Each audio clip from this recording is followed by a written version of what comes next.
Smiles and Stars is a unique initiative designed to help our students grow beyond academics.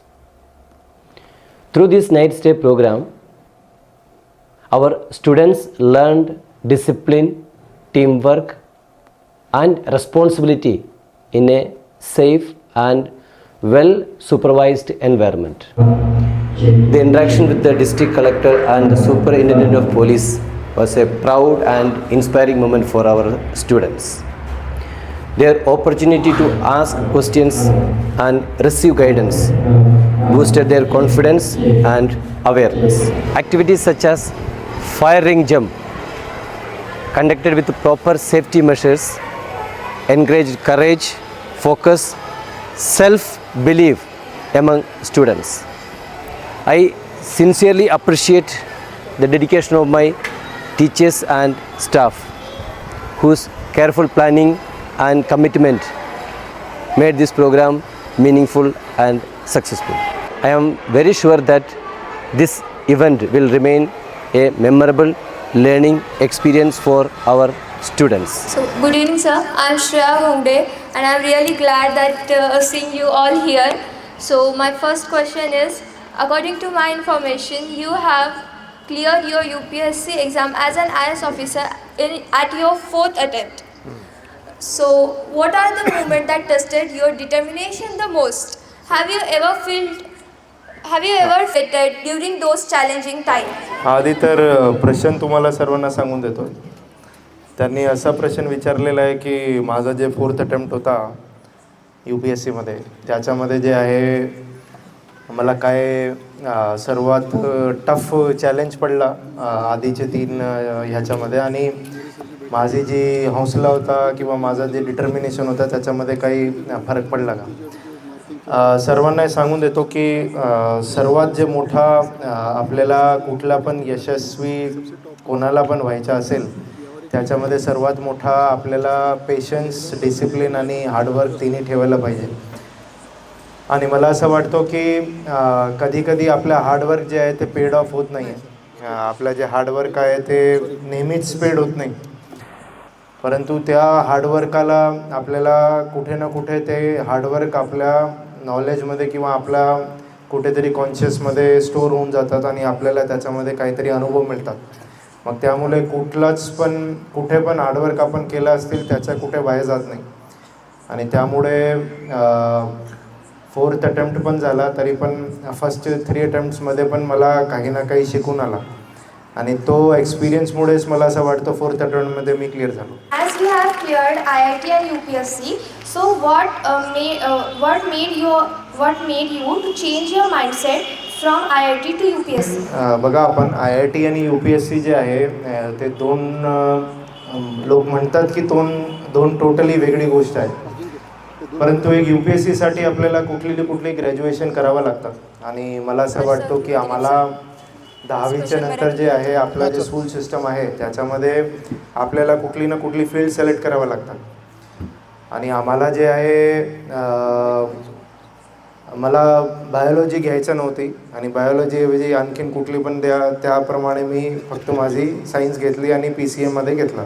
आणि PCMच्या नंतर जे आहे एक नॅचरल गोष्ट आहे इंजिनियर होणं, आणि इंजिनिअरिंगमध्ये जे आहे IIT आपला सर्वात टॉप कॉलेज आहे पूर्ण भारतात. त्यामुळे त्याच्यासाठी स्पर्धा केली, मग त्याच्यामुळे निघालो. आणि त्यानंतर जे आहे IIT झाल्यानंतर जे आहे माझी कॅम्पस प्लेसमेंट झाली होती मायक्रोसॉफ्टला.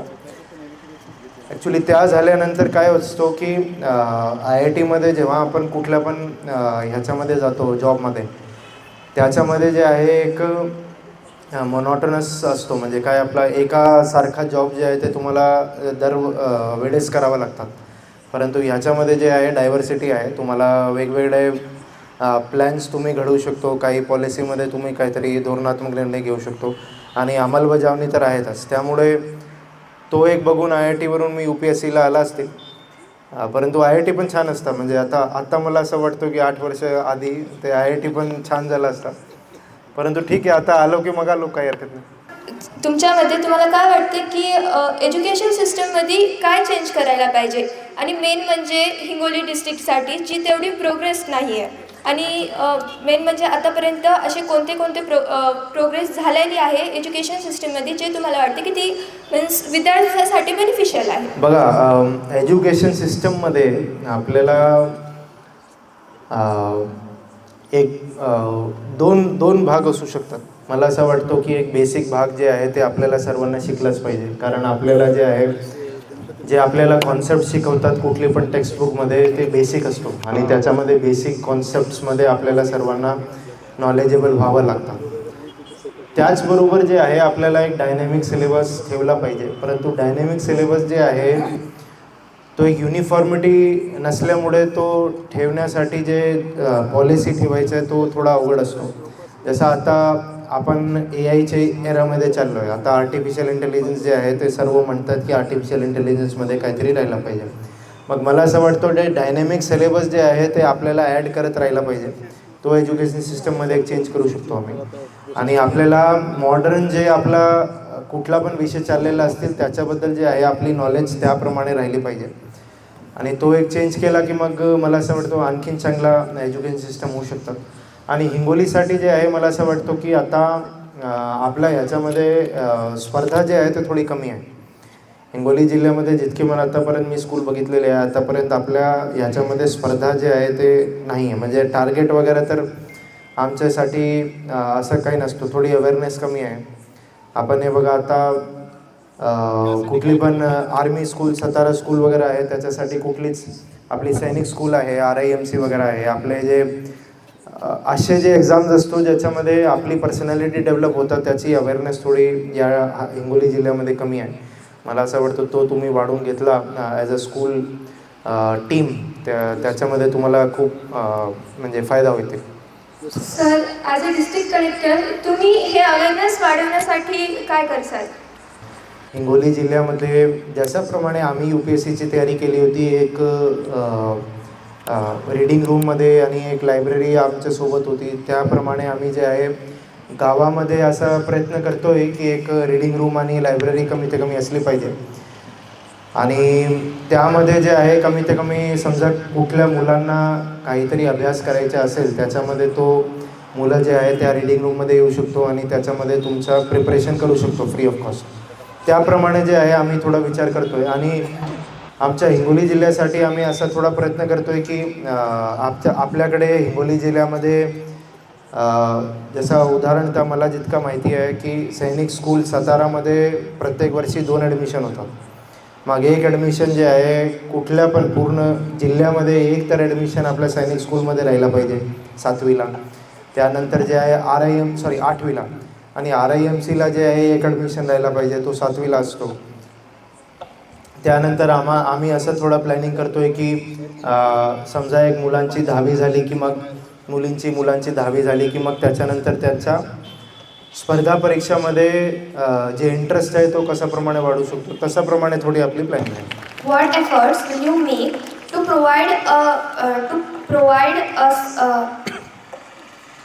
provide for starting new industries in the industrial estates in our Hingoli district? मग आपला हिंगोली जिल्हा जे आहे ते नो इंडस्ट्री झोन म्हणला जातात, परंतु आपला हिंगोली जिल्ह्यामध्ये आपल्याला सर्वांना सांगून देतो की आपण भारतामध्ये जे आहे आपल्याला सर्वांना माहिती असेल की नसेल मला माहिती नाही, परंतु भारतामध्ये किती हळद जे आहे ते पेरणी केली जातात माहिती आहे का कोणाला?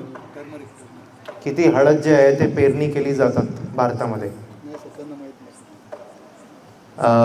सर्वांना सांगून देतो की भारतामध्ये टोटल 3,20,000 हेक्टर जे आहे ते हळदची पेरणी होतात. आणि त्यापैकी जे आहे आपल्या हिंगोली जिल्ह्यामध्ये फक्त 50,000 हेक्टर एवढी हळदची पेरणी होतात. मग ह्याच्यामध्ये जे आहे आम्हाला काय शिकवायला मिळतात की भारताच्या टोटल 15 ते 20% हळद जी आहे ते आपल्या हिंगोली जिल्ह्यामध्ये आपण उत्पादन करतो आणि तो उत्पादन करून आम्ही एक्सपोर्ट करतो. मग ह्याच्यामध्ये जे आहे आपल्याला जिल्हा स्पेसिफिक जे आहे आपल्याला इंडस्ट्री प्लॅन जे आहे करावं लागतात. त्यामध्ये आम्ही 2-3 विचार करू लागलो आहे. एक तर हेच आहे की आपल्याला हिंगोली जिल्ह्यामध्ये ॲग्री बेस्ड इंडस्ट्री कशाप्रमाणे राहिली पाहिजे. एक थोडा आम्ही फूड पार्कवर विचार करतो आहे आणि फूड पार्कसाठी जे आहे एक दोन मोठे इंडस्ट्रियलिस्टला आम्ही कॉन्टॅक्ट केलेला आहे. त्यांनी फूड पार्क या ठिकाणी टाकला मग आपल्यासाठी एक खूप मोठी इंडस्ट्रीच्या सुरुवात होऊ शकतात. आणि दुसरा विषय जे आहे आम्ही इंडस्ट्रीबाबत हे काम करतो आहे की आता आपल्याला सर्वांना माहिती असेल की संभाजीनगरमध्ये जे आहे आपल्याला ऑटोमोटिव्हची इंडस्ट्री आहे भरपूर. हे आपल्याला सर्वांना माहिती राहिलं पाहिजे की संभाजीनगर जे आहे आपलं डिव्हिजन जे आहे आपण जे आहे संभाजीनगर डिव्हिजनमध्ये पडतो. त्या डिव्हिजनमध्ये संभाजीनगर डिव्हिजनमध्ये दुनियाच्या कुठला पण म्हणजे विश्वच्या कुठला पण ऑटोमोबाईल असेल, कुठला पण 2 व्हीलर आहे, कुठला पण 3 व्हीलर आहे, त्याच्यामध्ये एक ना एक जे पार्ट असतो ते संभाजीनगरवरून प्रोड्यूस केला जातात आणि तो वाढू जाऊ लागला आहे. आणि त्याच्यासाठी जे आहे हिंगोली एक स्पेअर पार्ट्स मॅन्युफॅक्चरर होऊ शकतात. स्पेअर पार्ट्स मॅन्युफॅक्चरर हब म्हणून आम्ही क्रिएट करू शकतो. त्याच्यासाठी जे आहे आम्ही एक डॉक्युमेंट संभाजीनगरवरून 2-4 इंडस्ट्रीजला कन्सल्ट करून सर्वांना दिलेला आहे, सर्व इंडस्ट्रीजला. आणि 1-2 इंडस्ट्रीज जे आहे आता सोमवारी त्यांची मीटिंग पण आहे तिकडे संभाजीनगरला. तो एक स्पेअर पार्ट इंडस्ट्री म्हणून हिंगोली जिल्ह्यामध्ये एक एंट्री झाली की मग आम्हाला एक खूप चांगला इंडस्ट्रीज निर्माण करता येईल. सर, जेवढं मला माहीत आहे की तुमच्या कामामध्ये खरंच म्हणजे स्ट्रेस खूप जास्त असते आणि काही वेळा तुम्हाला खूप डिफिकल्ट डिसिजनसुद्धा घ्यावे लागतात. तर मग तुम्ही तुमची मेंटल स्ट्रेंथ आणि कॉन्फिडन्स कशी मेंटेन करता? जॉब कुठली पण स्ट्रेसफुल असतो, असं नाही आहे की आपलीच जॉब स्ट्रेसफुल आहे. हां, बरोबर आहे आपलं म्हणणं की एक व्हेरिएशन म्हणजे आपला काही ठिकाणी जास्त स्ट्रेस असू शकतात, काही ठिकाणी कमी. स्ट्रेस कमी करण्यासाठी मला असं वाटतं की आधी तर स्ट्रेस घेतलाच पाहिजे नाही. नंबर 1 कशाला स्ट्रेस घ्यायचं आहे ते तुम्ही आता स्ट्रेस घेतात का कशासाठी? आता आमच्या त्यांचे बोर्डचे एक्झाम्स येतात. स्ट्रेस कशाला घ्यायचं? स्ट्रेस नाही पण एक प्रेशर असतं पॅरेंट्सचा कशाला? की तुमची तयारी बरोबर आहे का? हो. मग ठीक आहे ना, प्रेशरचं काय मग? प्रेशर तुमचं कुठला पण जॉबमध्ये येईल. आता असं नाही आहे की आमची जॉबमध्ये प्रेशर आहे, सर्वात जॉबमध्ये प्रेशर कुठे ना कुठे असतो. ऑर्गनायझेशनचा पार्टच प्रेशर आहे. प्रेशरमध्येच मला असं वाटतं की तुम्ही कुठली पण खदान बघितली तर मग डायमंड जे आहे ते प्रेशरमधूनच मिळतात. तर मग त्यामुळे प्रेशर जे आहे आपल्याला घेतलंच पाहिजे. कसं अशाप्रमाणे नाही की बाई पेरेंट्सनी असं सांगितलं तसं सांगितलं, परंतु हां म्हणजे प्रेशर जे आहे आपल्याकडे असतो. परंतु ठीक आहे, आपण एक डीप ब्रेथ घ्यावा आणि प्रेशर जे आहे ते ऑटोमॅटिकली रिलीज होऊन जातात. आणि दुसरं आहे की बाई जास्त स्ट्रेस झाला की माझा आता 1 वर्षाचे मुलं आहे तर मग तो स्ट्रेस बस्टर आहे माझ्यासाठी. तर मग घरी जातो, मग स्ट्रेस आपला रिलीव्ह होऊन जातात. त्यामुळे तो एक माझ्यासाठी आता चांगली गोष्ट आहे. सर, तुम्ही तुमच्या स्टुडंट लाईफमध्ये असे काय ऑब्स्टॅकल आहेत जे तुम्ही फेस केले आणि त्यांच्यावर काय असे ॲडवाईस ज्याने आम्ही ते अवॉइड करू शकतो? बघा, आता माझी स्टुडंट लाईफ जी आहे एवढी ग्लॅमरस नव्हती. ठीक आहे, मी चांगले मार्क्स घेत होता, परंतु एवढी चांगली असं ग्लॅमरस की बाई मी स्कूलमध्ये नंबर 1च राहायचो असाप्रमाणे नव्हता. परंतु ठीक आहे, स्कूल लाईफ जी आहे माझी नॉर्मल स्टुडंटसारखी होती. त्याच्यामध्ये आम्ही जे आहे आता 1-2 curricular activities, extra curricular activities घेतलेली होती आणि आपल्या जे स्टडीज आहे त्याच्याबरोबर आपण घेत होतो. मग ते एक्स्ट्रा करिक्युलर ॲक्टिव्हिटीज जे आहे ते आम्हाला चांगल्या प्रमाणे ते बॅलन्स करत होती. आपली स्टडीज जास्त झाली की मग एक्स्ट्रा करिक्युलर ॲक्टिव्हिटीज घेऊन टाकायचं. सर, पण आताच्या कॉम्पिटिशनला बघून किती इम्पॉर्टंट आहे स्कूलमध्ये कंटिन्युअस रँक स्कोअर करणं? बघा, कॉम्पिटिशन जे आहे आमच्या टाईमवरती पण होतं, तुमच्या टाईममध्ये पण आहे. ठीक आहे, आणि ते कॉम्पिटिशन तर नेहमीच चालणार आहे. कॉम्पिटिशन जे आहे त्याचा एकमात्र उपाय आहे की आपली जी बेसिक कॉन्सेप्ट असतो तो स्ट्रॉंग राहिला पाहिजे. आणि आपल्याला एक उद्देश असा ठेवला पाहिजे की मी कशासाठी हे करतो आहे. समजा उदाहरण तर तुम्हाला एक विषयामध्ये इंटरेस्ट आहे, हे एक महत्त्वाची गोष्ट आहे की आपल्याला कुठला ना कुठला विषय जे आहे एक इंटरेस्टिंग राहिला पाहिजे. आता म्हणजे समजा तुम्हाला स्टडीजमध्ये चांगला वाटत नसेल आणि तुम्ही स्पोर्ट्समध्ये खूप चांगला आहे, परंतु मग स्पोर्ट्समध्ये पण तुम्ही नंबर 1 कशाप्रमाणे व्हायचं तशाप्रमाणे प्रिपरेशन केली पाहिजे. आता तुम्ही समजा स्टडीजमध्ये चांगला आहे, मग स्टडीजमध्ये पण कशाप्रमाणे नंबर 1 केली पाहिजे तो एक आहे. त्याच्यामध्ये एक तुम्हाला गायडन्स जे आहे चांगल्याप्रमाणे मिळाली, कुठले तुमचे टीचर्स आहे किंवा आपला आता तर ऑनलाईन पण भरपूर गायडन्स मिळतात. तुम्हाला एक गायडन्स एक महत्त्वाची आहे की कोण तुम्हाला नेहमीच गाईड करू शकतो. आणि दुसरा एक सेल्फ इंट्रोस्पेक्शन, म्हणजे आपल्याला आपली जे विषय आहे तो एक बघितलं पाहिजे की कशाप्रमाणे तुम्ही तयारी करतात आणि तुम्ही कुठे चूक करतात. तो सेल्फ इंट्रोस्पेक्शन शिवाय तुम्ही पुढे जात नाही. सर आपल्या जिल्ह्यामध्ये जसे आपलं एज्युकेशन लेवल आहे आणि त्याच हिशोबात आपल्याकडे खूप खेळाडू पण आहेत, तर त्यांच्यासाठी जे आपण त्याला एक स्टेज प्रोव्हाइड करू शकत नाही सर, त्याच्या नॅशनल लेवल स्टेट लेवल प्रॅक्टिससाठी, तर त्याच्यासाठी फ्युचर प्लॅन काय आहे सर तुमच्याकडे? फक्त स्पोर्ट्ससाठी म्हणतात? हां सर, स्पोर्ट्ससाठी जे आहे म्हणजे हिंगोली जिल्ह्यासाठी म्हणतात की काय? हां हिंगोली जिल्ह्यासाठी. आता स्पोर्ट्ससाठी जे आहे आम्ही प्रयत्न करतो आहे की या हिंगोली जिल्ह्यामध्ये एक स्पोर्ट्स स्टेडियम राहिला पाहिजे. आणि त्याच्यासाठी जे आहे आम्हाला यश मिळालं की मग एक स्पोर्ट्स स्टेडियम जे आहे या ठिकाणी मान्यता होऊन जातील. आता तुम्हाला जे आहे लिंबाळामध्ये याला पण तुम्हाला स्पोर्ट्स स्टेडियम ऑलरेडी आहे तुमच्या स्कूलमध्ये, मग तुम्ही चांगल्याप्रमाणे स्पोर्ट्स खेळू शकतो. आता आपण बघा जेव्हा पण आपण ते आपला तालुका क्रीडा संकुल आहे त्याच्यामध्ये असे पण रनर्स आहे ज्यांच्या 100 मीटर जे आहे ते 11.34 सेकंड्समध्ये किंवा 11.5 सेकंड्समध्ये करतात. त्यांना जे आहे आता शासनामार्फत वेगवेगळी जे आहे आता योजना प्रोव्हाइड केली जाऊ लागली आहे. फक्त एक स्पोर्ट्स स्टेडियमसाठी आम्ही प्रयत्न करतो आहे. आम्हाला यश मिळालं मग तुम्हाला कळेलच. सर आता जसं आपण आता बघतो सर हिंगोली डिस्ट्रिक्टमध्ये नासाचं जगातलं सगळ्यात मोठं तिसरा प्रोग्राम इथं होणार आहे सर इस्टॅब्लिश, आणि लिगोचा पण प्रोग्राम इथं इस्टॅब्लिश होणार आहे औंढा तालुक्यामध्ये. सर त्याच्यासाठी आम्हाला खूप सायंटिस्ट पण लागतील त्या प्रोग्रामसाठी, तर तशा टीमचे पार्ट होण्यासाठी आम्ही कोणत्या लेवलची प्रिपेरेशन आणि कशी करायला पाहिजे? आता हिंगोली जिल्ह्यामध्ये आपल्याला सर्वांना माहिती राहिलं पाहिजे की एक नासाचं जे प्रोजेक्ट आहे तो येऊ लागला आहे आणि त्याच्यामध्ये त्याला म्हणतात लिगो. आणि लिगो जे आहे साधी भाषामध्ये म्हणलं की तुम्हाला जी आपली ग्रॅव्हिटी असतो, गुरुत्वाकर्षण असतो, त्याच्यामध्ये कशाप्रमाणे त्याचे जे पार्टिकल्स आहे त्याला कशी सायन्स रिसर्च करायचं आहे तो एक लिगो प्रोजेक्ट करणार आहे. आणि मला असं वाटतं याच्यामध्ये जे आहे तुम्हाला सायंटिस्टमध्ये तुम्हाला जसं DRDOची स्टडी आहे किंवा आपली दुसरे आपले M.Tech आणि समजा तुमची काही B.Tech किंवा BSc काही डिग्री झाली की मग त्याच्यानंतर M.Tech आणि PhD पर्यंत तुम्ही जाऊ शकतो, अशा प्रमाणचे सायंटिस्ट लागतात तिकडे. So sir, what issues are important for the development of Hingoli district and how will you solve them?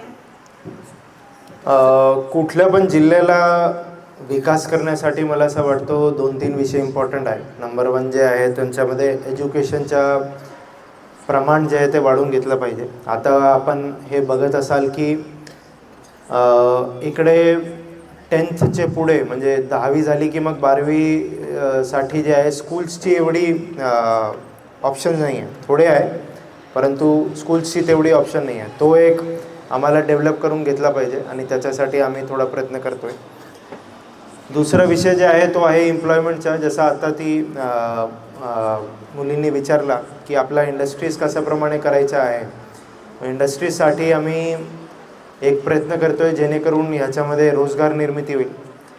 आणि तिसरा विषय आहे तुमचा हेल्थ फॅसिलिटी. मला असं वाटतं याच्यामध्ये चांगली हेल्थ फॅसिलिटीचे निर्माण झाला मग या ठिकाणी जे आहे बरेच आजूबाजूच्या जिल्ह्यामधून लोक जे आहे ते ह्या जिल्ह्यामध्ये येऊ शकतात आणि त्याच्यामध्ये म्हणजे त्या जिल्ह्याचा विकास पण होऊ शकतो. मला असं वाटतं की कुठली पण प्रशासकीय सेवा आहे त्याच्यामध्ये काम आपलं करताना पब्लिक इंटरॅक्शन फार महत्त्वाचं आहे. कारण तुम्ही समजा काहीतरी तुम्ही समजा उदाहरणतः तुमचे स्टडीज करू लागले, ठीक आहे, परंतु तुम्हाला कोणी फीडबॅक देणार नाही. मग तुम्हाला कसं माहिती होणार आहे की तुम्ही बरोबर चाललाय की नाही? बरोबर आहे. तुम्ही तुमच्या फ्रेंडनी समजा तुम्हाला सांगितलं हे बरोबर तुम्ही करत नाही आहे, त्यामुळे तुम्ही तो करेक्ट करून घेऊ शकतो ना. त्यामुळे मला असं वाटतं हे जे ॲडमिनिस्ट्रेशनचं काम आहे त्याच्याबरोबर पब्लिक इंटरेक्शन ठेवलंच पाहिजे आणि त्याच्यासाठी आम्ही स्पेशली टाईम काढतो.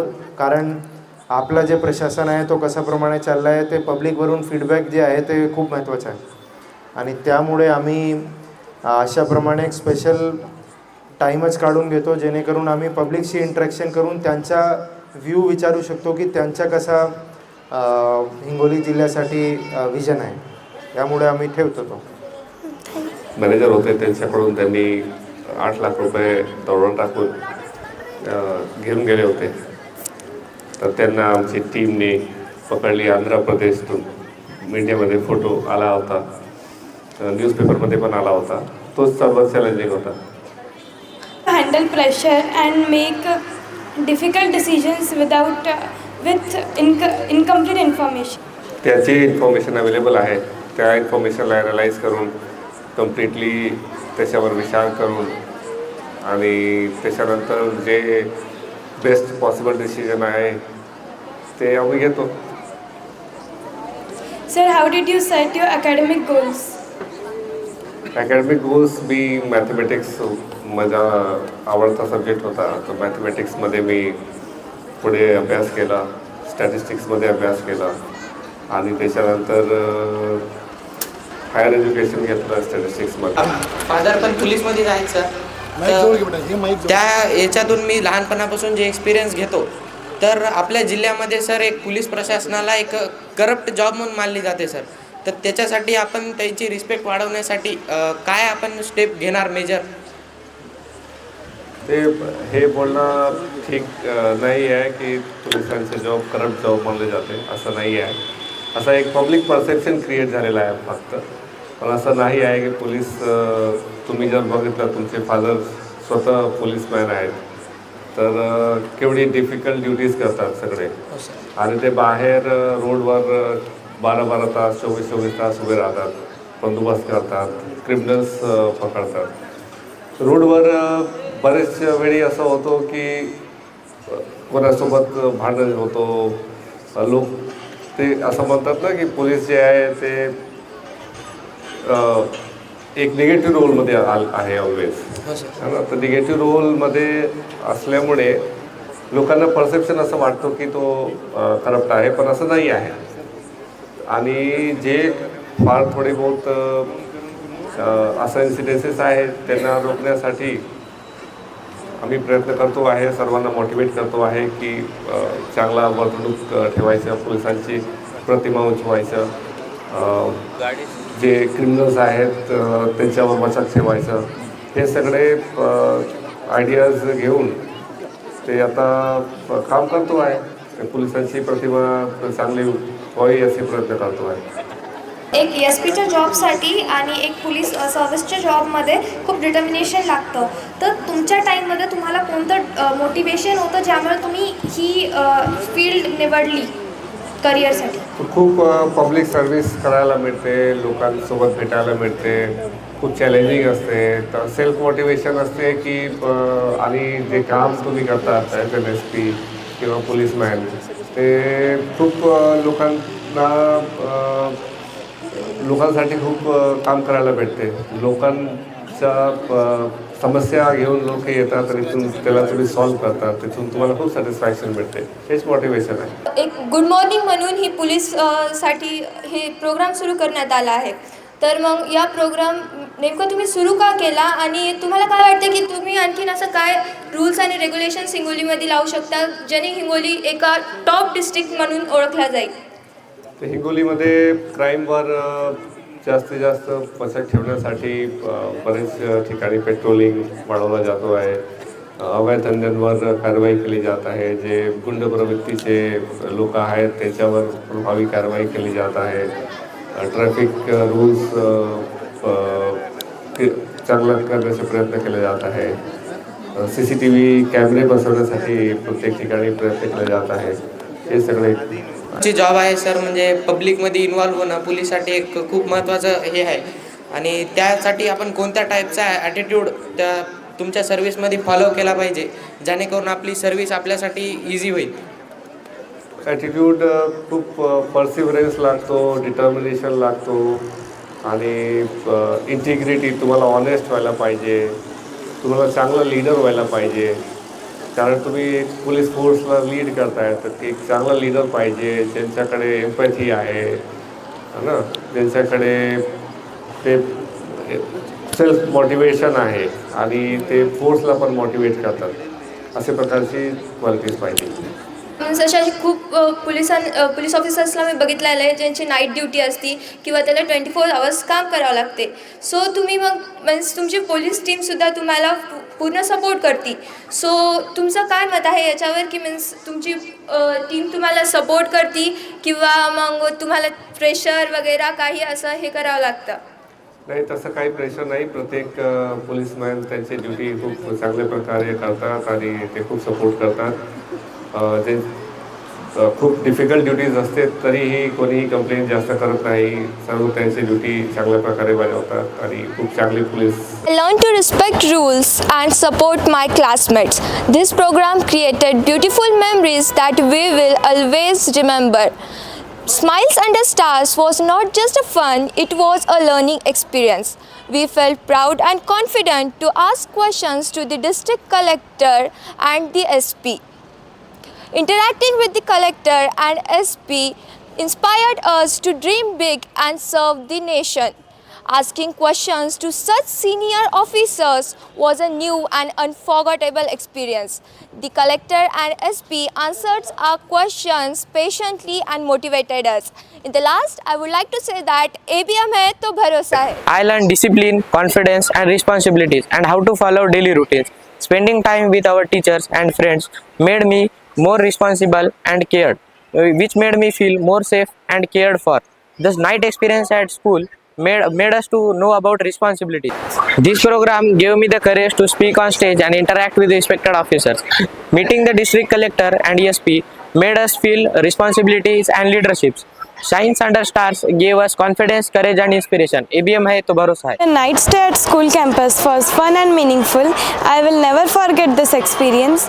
The teachers supported us throughout the program. Made us feel confident and happy.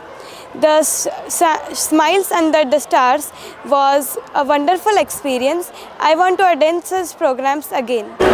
This program was very enjoyable and different from regular school days. I learned to be responsible and work with my friends. The staying in the night at school was very exciting and safe. Teachers took care nicely, and the best part of this program was making conversation with civil servants about their journey and hard work. This provided an idea about their consistency and hard work. Rajkumar Bharuka ABM English हायस्कूलमध्ये शिकते. मी जिल्हाधिकाऱ्यांना माझ्या मनातील प्रश्न विचारले तर मला एकदम समाधानकारक उत्तर मिळाले. माझ्या शाळेतील विद्यार्थ्यांनी कलेक्टर SP यांना मनसोक्त प्रश्न विचारले. आम्हा सर्वांना त्याचे समाधानकारक उत्तर मिळाले. त्यांनीही आम्हाला मनसोक्त प्रतिसाद दिला. खरंच आमच्या शाळेत नेहमी असे कार्यक्रम घेतात, त्याचा आम्हाला खूप फायदा होतो. धन्यवाद. माय स्कूल ABM हे तो भरोसा आहे.